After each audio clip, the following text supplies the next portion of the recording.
Hello, good morning guys. Pakita ko lang sa inyo ang ito yung dati kong alugbatihan guys, no. So, ang dami na niyang damo kasi grabe nakasagbot kasi sobrang init, hindi tayo pwede makalampisa pag mainit. So, ganito nagid siya kasagbot.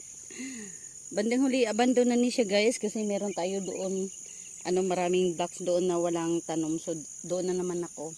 Ito, medyo harvestan ko to konti ngayon, no. Hindi sila nakabuelo dito guys kasi grabe yun ang init. Hindi ko na sila maato pag dilig guys kasi bali tulo ka block ni yung aking alugbatihan.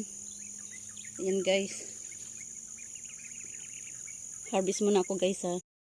Hello, good morning guys. Pakita ko lang sa inyo ang ito yung dati kong alugbatihan guys, no. So, ang dami na niyang damo kasi grabe nakasagbot kasi sobrang init, hindi tayo pwede makalampisa pag mainit. So ganito nagid siya kasagbot. Bandang huli abandon na ni siya guys kasi meron tayo doon maraming blocks doon na walang tanom. So doon na naman ako. Ito, medyo harvestan ko to konti ngayon, no. Hindi sila nakabuelo dito guys kasi grabe yun ang init. Hindi ko na sila maato pag dilig guys kasi bali tulo ka block ni yung aking alugbatihan. Ayan guys. Harvest muna ako guys ha.